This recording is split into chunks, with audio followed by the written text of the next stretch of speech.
lo que vamos a ver hoy, una introducción donde vamos a definir, vamos a clasificarlo, cómo nos enfrentamos y un cierre.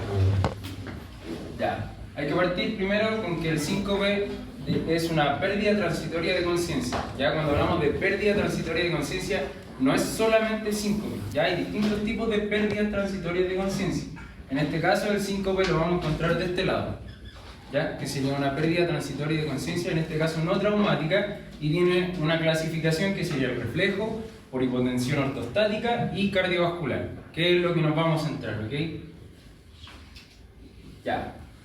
Entonces tenemos la pérdida transitoria de conciencia, tono postural, y acá ya destacamos algo que es con una recuperación ad integrum. Cuando hablamos de esta recuperación íntegra de conciencia, estamos diciendo que es rápida, espontánea, completa y no tiene secuelas, ¿ya? Son datos sumamente importantes, lo vamos a ver después porque nos permite distinguir de otros diagnósticos diferenciales. Dentro de eso destaca la duración breve de 8, por regla debería ser a 1 minuto, ¿ya? Se acepta hasta 2, después también lo vamos a ver, pero nos quedamos con esto, de 8 a 1 o 2 minutos, la recuperación íntegra de conciencia y que es autolimitado, ¿ya? Por eso es también una recuperación íntegra, lo resuelve el cuerpo. ¿Cómo autolimitado? Eso, el cuerpo logra resolver el síncope, no es que requiera un tratamiento inmediato como tal, ¿ya? Van a escuchar mucho lo que es la lipotimia. La lipotimia es sinónimo de presíncope. Ya cuando hablamos de un presíncope es el periodo prodrómico, esa es la sintomatología que se desarrolla previo al evento. ¿Ya? Estos son síntomas inespecíficos como visión borrosa, náuseas, sudoración, frío, calor, bueno, todos los que tenemos acá. Vamos a ver dentro de la fisiopatología que es porque se desregula el sistema nervioso autónomo.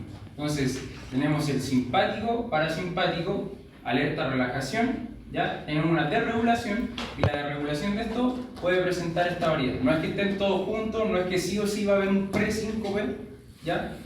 Pero está la posibilidad de que tengamos esto a la hora de recolectar datos en la anamnesis. Es sumamente importante que hay trastornos metabólicos que nos van a generar una pérdida de conciencia o no, ¿ya? Pero hay que descartarlo. Si tenemos una persona, la vemos caer, pero damos cuenta que la causa sería una hipoglicemia, deja de ser síncope. ¿Ya? La causa de eso es esto, fue una hipoglicemia que generó esta pérdida de conciencia o no. Destaca que hay una mayor duración, entonces ya no vamos a tener esto de 1 minuto, 2 minutos o un par de segundos. Ya dentro de eso también puede estar la hipoxia, hiperventilación hipocápnica y la intoxicación.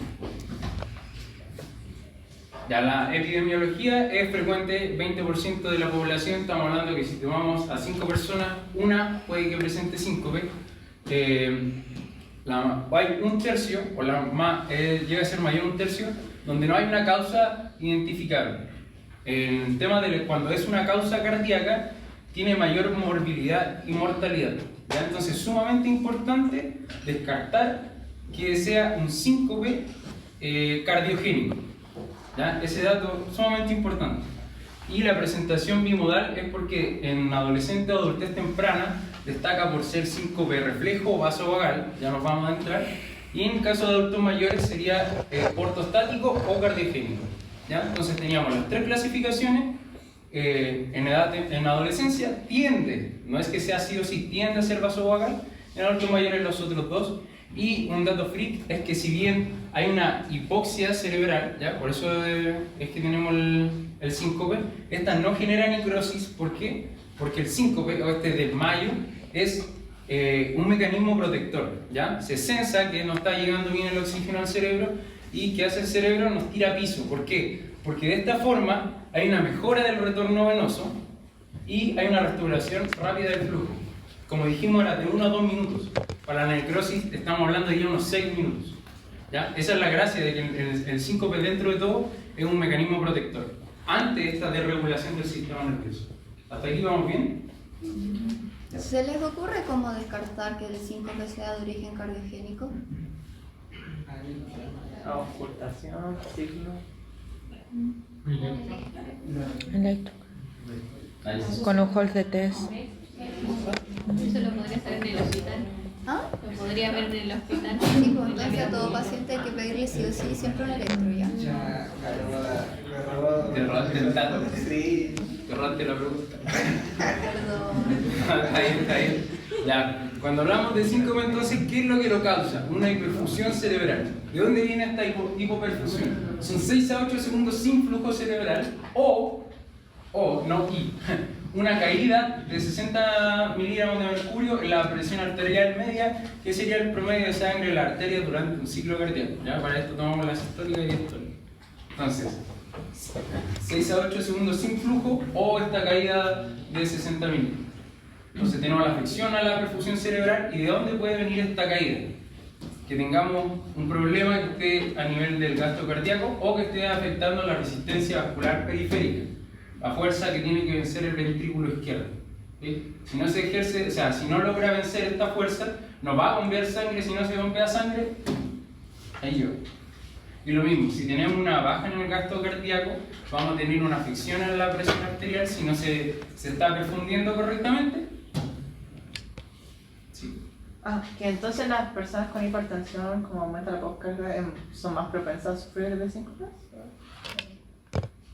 O sea, es que depende de la regulación, porque no es solo la presión, sino también cómo lo van compensando. Ya.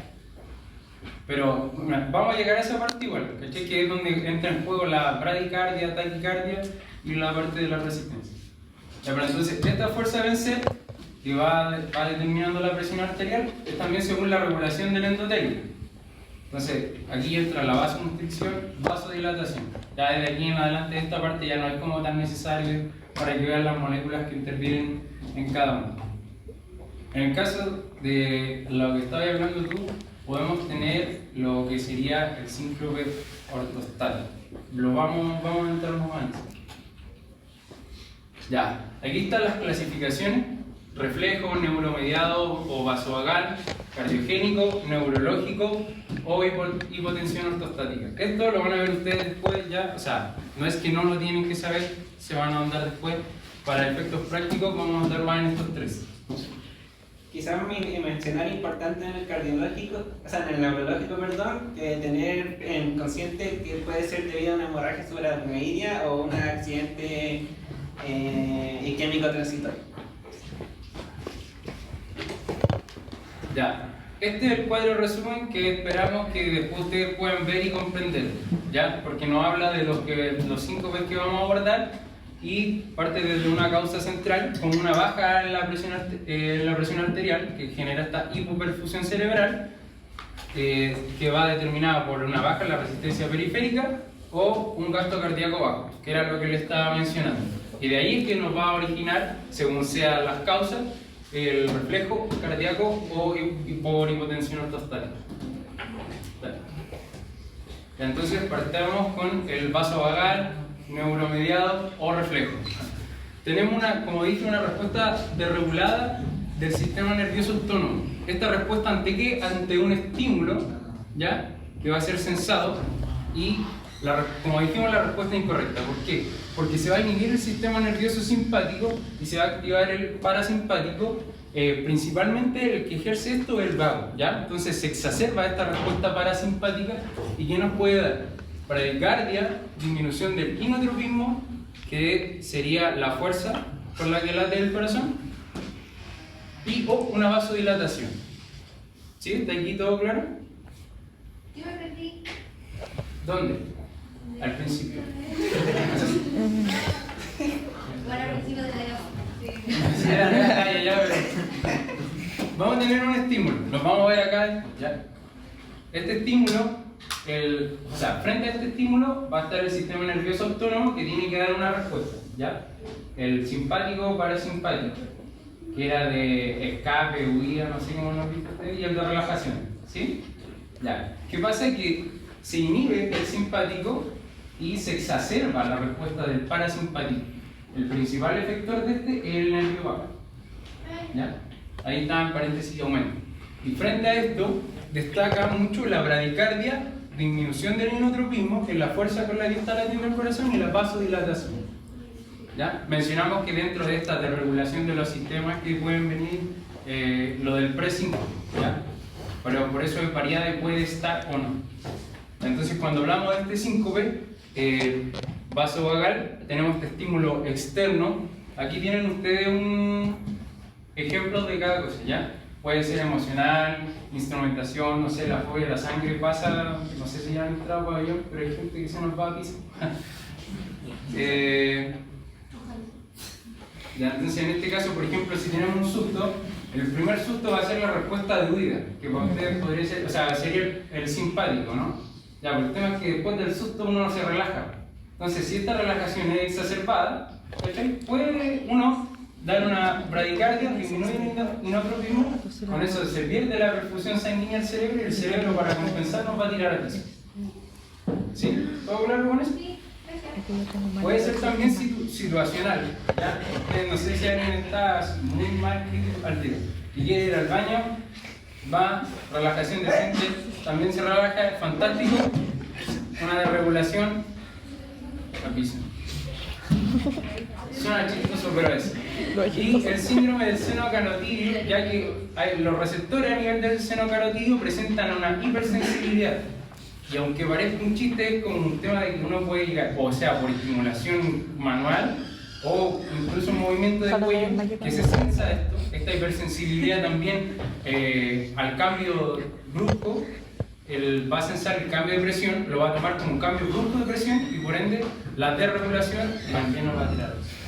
¿Había una duda? Sí, o sea que yo lo había entendido como que era como que ante un estímulo de huida el cuerpo reaccionaba como erróneamente con una relajación, pero en realidad, solo va a confirmar, en realidad es como que la relajación es exacerbada. Exacto. Sí, porque en sí, no es, ese es el punto, que se desregula. ¿Sí? Sobre todo en el fondo en algún momento estamos en un periodo de huida o de relajación. El tema es la desregulación, ¿cachai? Donde se exacerba esta respuesta y como es una respuesta excesiva, tenemos estas consecuencias. ¿Ya? ¿Se entiende por qué estas consecuencias? ¿Se acuerdan cuando estábamos hablando? Bueno, ya lo vamos a andar igual, pero que va determinado por el gasto cardíaco, ¿ya? Entonces influye lo que es la bradicardia, influye lo que es la vasodilatación, también en la resistencia vascular. ¿Sí? Pregunta es que como que todavía me cuesta comentarme, pero la respuesta del sistema nervioso autónomo sí o sí pasa por el simpático y luego se exacerba en la del parasimpático o no tiene la del simpático. No es que eso era para ejemplificar, pero puede, puede exacerbarse en la del parasimpático. Así como solo, ya. Y por eso es que están estos casos. No es que uno tenga miedo, no sé, cuando va al baño. Ya seguimos. Por hipotensión ortostática es el cambio brusco en la posición del cuerpo. ¿Ya? Se supone en una persona que está bien, debe aumentar la resistencia vascular antes de sensar el cambio de presión. ¿Por qué? Porque al aumentar la resistencia no va a ser tan brusco el cambio. ¿Qué pasa? Que de repente podemos tener una alteración del sistema nervioso autónomo a nivel cardíaco, ya como mencionamos en el inotropismo, podemos tener una disminución de la volemia, el estrés gravitacional cuando estamos mucho rato de pie, o una alteración en vasoconstricción periférica, incluso por fármacos, ya por ejemplo si estamos con una persona que utiliza diuréticos, probablemente va a sensar una disminución de la volemia. ¿Qué pasa? Y cuando la presión arterial sistólica cae sobre, desde 20 milímetros o más, o la diastólica cae sobre 10 o más milímetros de mercurio, ¿ya? Esto se va a sensar con un cambio brusco. ¿Y qué es lo que va a pasar? A piso. Vamos a presentar un 5. Dentro de esto destaca que la sangre se va a acumular a nivel de los miembros inferiores. ¿Ya? Tenemos un tema con el retorno venoso, o sea, por gravedad ya sabemos que todo tiende a caer. ¿Ya? La sangre se va a acumular a nivel del cuerpo. Por eso es tan importante el juego de la resistencia vascular. Yo tengo una duda con eso. Entonces, por el síncope aumenta. No es que normalmente está así. No. El cambio de postura aumenta el tono, ¿cierto? Ya, entonces con esto deberían también cambiar y aumentar la resistencia a este tono para que no sensar un cambio tan brusco. ¿Qué pasa? Que cuando hay una falla, por eso está la línea discontinua, cuando hay una falla acá, que puede ser por cualquiera de estas, se producen cualquiera de estos cambios, ¿ya? Estas caídas de la presión, sea sistólica o diastólica, cualquiera de las dos. ¿Y se le ocurre cómo aumentar la resistencia vascular sistémica para evitar una viejita, no sé, por ejemplo, que se tenga ortostatismo? O la concepción de los vasos periféricos. ¿Y cómo lo hago? Con las medias Media compresiva y ejercicio. Ah, por fuera. ¿Por qué? Porque al aumentar Sí, porque la vena el no tiene trofismo músculo. de la musculatura, aumenta la contracción. Pero estas venas compresivas serían cada cierto tiempo nomás, porque... ¿Las medias? Ujú. Constante. Acuérdate que las venas- Se ocupan No lo constante. sigo, pero por ejemplo, a alguien que tenga mucho tiempo esa media no... Vamos aumentando el graduaje. Porque se miden por milímetros de mercurio la graduación. Son medias especiales. Se No, compran. sí sé cuáles son, pero lo que voy yo que puede tener como consecuencia... malas. Eso, po.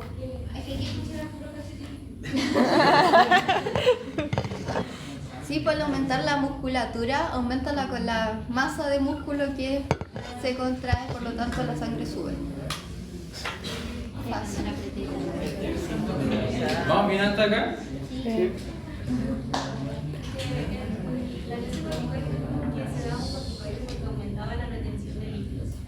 ¿Ya? No. No es que le vamos a dar un diurético. Dentro de las causas, el diurético va a hacer que se sense, o sea, podríamos tener una disminución de la volemia. Y esa disminución de la volemia, disminución de alguna de las dos cosas. ¿Sí?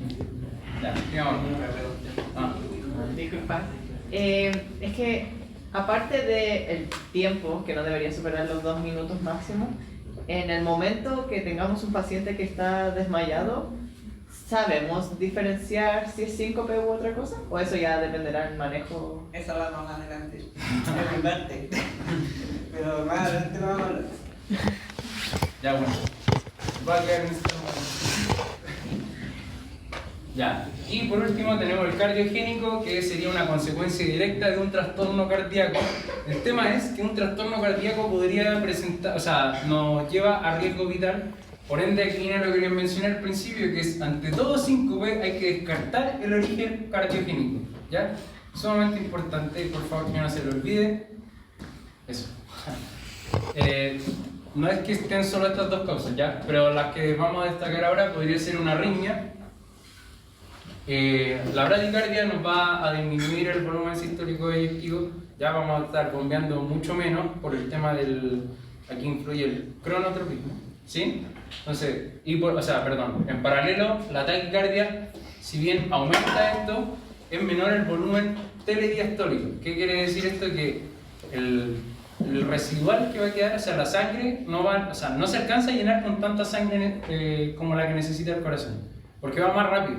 Entonces da menos tiempo para que el corazón se llene de sangre. Si se llena con menos sangre, por más que esté rápido, va a bombear menos sangre. Entonces, de las dos formas llevamos a que disminuya el gasto cardíaco. ¿Ya? Si disminuye el gasto cardíaco, disminuye la presión. Si disminuye la presión, vamos a tener, o sea, hay riesgo de hipoperfusión. ¿Sí? Bueno, la otra parte sería la cardiopatía estructural. Y aquí tenemos malformaciones congénitas, ya podría ser desde una bobita a malformaciones adquiridas, alguien que haya presentado un daño estructural en el corazón a lo largo de su vida. Esto no es para que se lo memoricen, es solo para que entendamos algunos ejemplos, por ejemplo, para que tengamos alguna idea. En el caso ya de un infarto, el corazón no va a tener la misma capacidad contráctil, entonces el tema del bombear sangre no va a ser con la misma facilidad de antes, ¿ya? Podemos estar bombeando con menos fuerza, entonces disminuye el inotropismo, ¿sí? Y ahí hacemos ¿se recuerdan esa parte, no? Disminuye el inotropismo, bradicardia. Bueno, eso. En el caso de la miocardiopatía hipertrófica, presentamos una hipertrofia en las paredes, sean ventriculares principalmente, entonces el corazón se llena con menos sangre, bombea menos sangre, hay menor volumen telediastólico, menor gasto cardíaco, menor presión. Y si esto se censa como un cambio como los que mencionamos, que sería mayor a 60 de la presión arterial media, hay riesgo de hipoperfusión y por ende síncope. ¿Sí? ¿Se va entendiendo como todo este camino? ¿Eso es lo de...? Perdón, ¿que baje de 60 o que suba de 60? No, que vale. Ah, ya. Que hay una disminución de 60. Ah, ya. ¿Todo bien entonces? ¿Alguien tiene alguna duda? ¿No?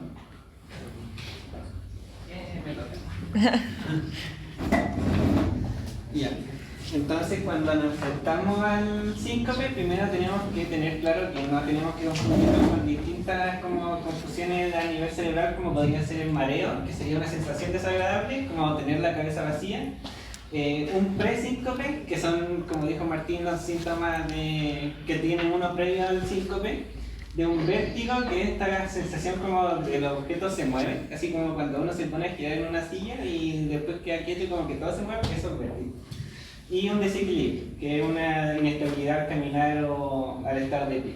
Siempre tenemos que tener en cuenta de diferenciar estas cosas de un síncope. Disculpa, pero siempre un presíncope va a ser un síncope. No. No necesariamente. Un presíncope se puede quedar así como presíncope y la gente normalmente le dice lipotimia, así como me dio una lipotimia. Eso es un presíncope. Y puede quedarse así o puede evolucionar a un síncope. De ahí viene el hecho de que no sé si hay escuchado de gente que sabe que le va a dar y se sienta, se acuesta. ¿Sí? Ya ellos toman la decisión antes de que su cuerpo elija y se avisa. Lo hacen conscientemente, para perder la conciencia. Bueno, entonces lo principal, ¿sí? Entonces, ¿cuál es la diferencia entre el presíncope y Es lo mismo. Sí, salvo que como médicamente hablando se usa presíncope, como que el lipotimia como para generar, público general. ¿Cómo es la palabra médica? Presíncope. Presíncope. Lipotimia no, lipotimia ya. Es que lipotimia Es es una traducción que era desmayo, ¿ya? Entonces ahí era donde estaba esta confusión. ¿Y el pródromo? ¿Cómo se le puede decir así? O sea, Es que que el viernes nos pasaron que era lo mismo. Sí. ¿En dónde, perdón? El viernes en las clases de cardio. Es que el pródromo en general como para toda enfermedad se refiere como al cuadro previo de presentar como la enfermedad, como los síntomas. Entonces el pródromo se puede ocupar como en muchas cosas, ¿no? Ah, ya. Entonces como el pródromo del síncope sería El como presíncope. el presíncope, que sería como todos estos síntomas que dijo Martín. Disculpa, en la diapo anterior del enfrentamiento, entonces las cosas que estaban en la lista son cosas que no son síncope, pero que se pueden presentar antes del síncope. No, no necesariamente, solo, o sea, generalmente el presíncope, pero la persona los puede confundir como al momento de relatarlo, así como, ya. no sé, un mareo y alguien se puede confundir decir que es un síncope, no, eso es un mareo. Porque es la idea de que nosotros seamos capaces de diferenciar lo que es un síncope de otras enfermedades o síntomas. Así. Bueno, entonces, como estaba diciendo, lo más importante que tienen para saber si es un síncope o no es la anamnesis detallada. Y siempre vamos a tener que centrarnos en los aspectos que se presenten cuando esté el síncope. Y idealmente preguntarle al paciente o al testigo, porque en el caso de que el paciente en ese momento esté inconsciente, como preguntarle al testigo como qué pasa. Y bueno, hay que tener en cuenta si la pérdida del conocimiento fue completa o no, si hubo una caída al suelo, el inicio fue súbito y la recuperación fue rápida y completa y sin secuelas. Ahí sale como lo famoso del síncope, que es la recuperación ad integrum, que es como bien famoso. Sí. O sea, uno apaga tele y revive. Es literal eso, porque post-convulsión también hay una pérdida de conciencia, pero el paciente va a despertar post-ictal. ¿Qué significa eso? Confundido, no va a tener recuerdos del evento, náuseas, vómito, etc. ¿Ya? Sí, si les preguntan así como ¿qué es un síncope? Pérdida de conocimiento con recuperación ad integrum. Esa es la Eso es como definición. síncope. Ya bueno, en cuanto a la anamnesis, tenemos que buscar las circunstancias desencadenantes, cómo apareció, en qué momento, si estaba, no sé, defecando, como decía Martín, que se puede o sea, por Valsalva, etc. La posición que estaba el paciente, si estaba de pie, si estaba sentado, y en qué situaciones aparece. Como si es repetitivo de algunas ciertas situaciones, no sé, como micción, también puede ser.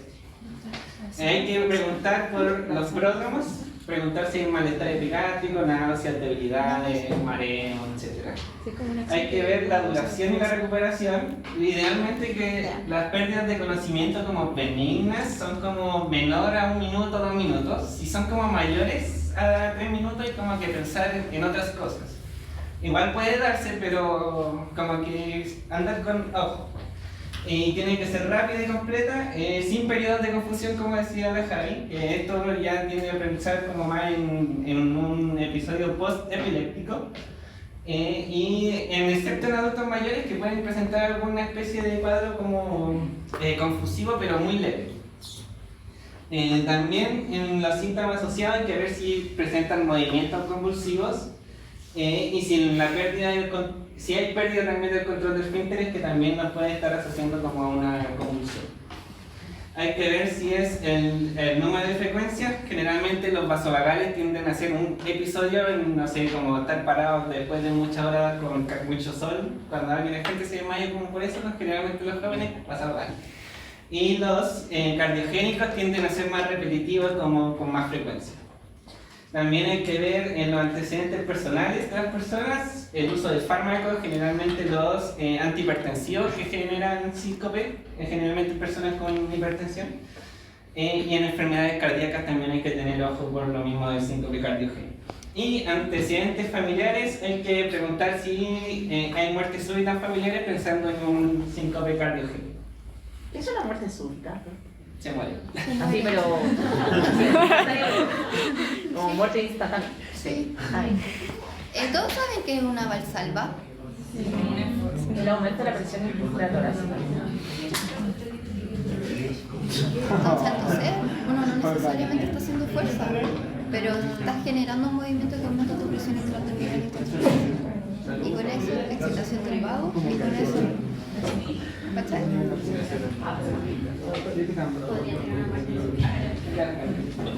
Y bueno, en cuanto al examen físico, El aumento de la presión intratorácica.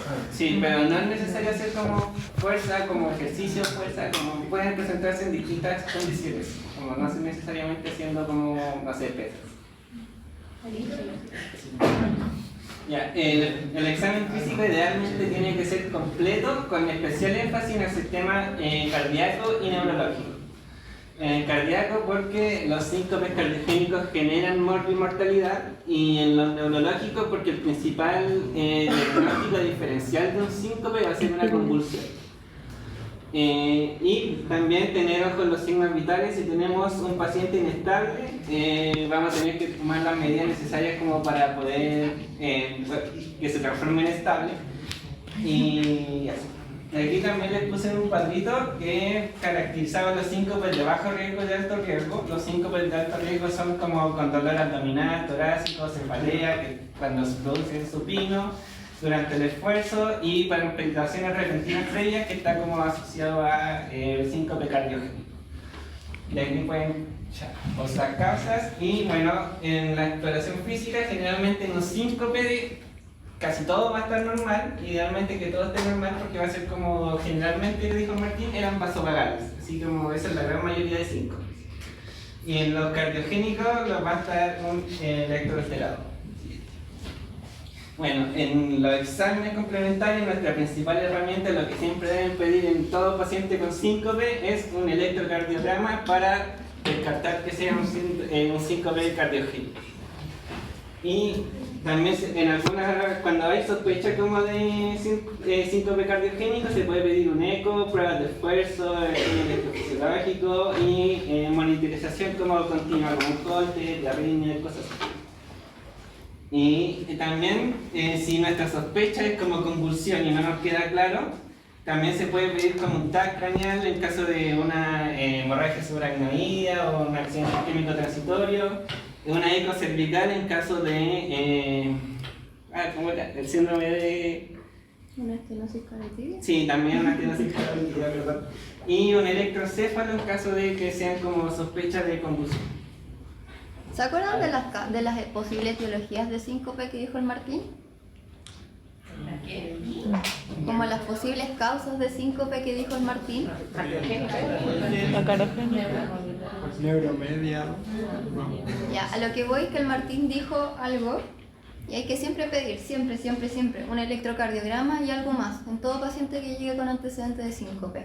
Esos son más complementarios, pero no los vas a tener así en el minuto. Otro examen que uno tiene al minuto. ¿Se les ocurre? Sí, muy bien. Un hemoglucotest, ¿ya? Porque una causa de síncope puede ser la hipoglicemia, como dijo el Martín. Ya, entonces siempre electro y hemogluco, ¿ya? Creo que te refería al síndrome de cicloferoso.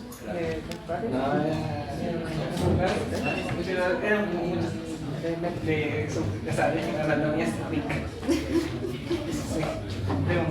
En los síntomas asociados de síncope entonces están los movimientos similares a la convulsión, pero no son convulsivos. No, eso hay que descartarlo. Si tiene como movimientos como convulsivos, eso ya no es un síncope.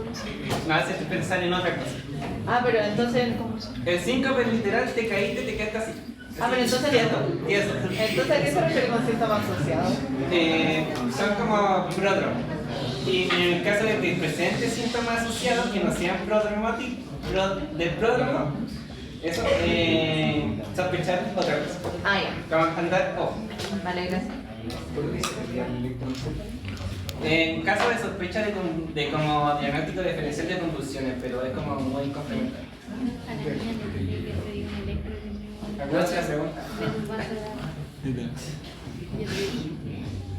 Gracias. Eso.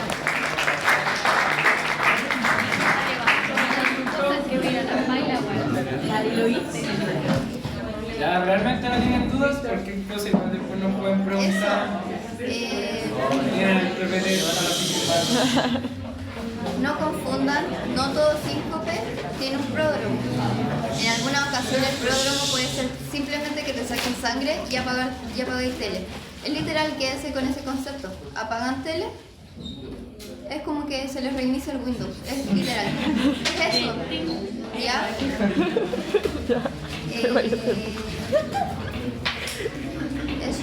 Entonces vamos a hacer apagar tele.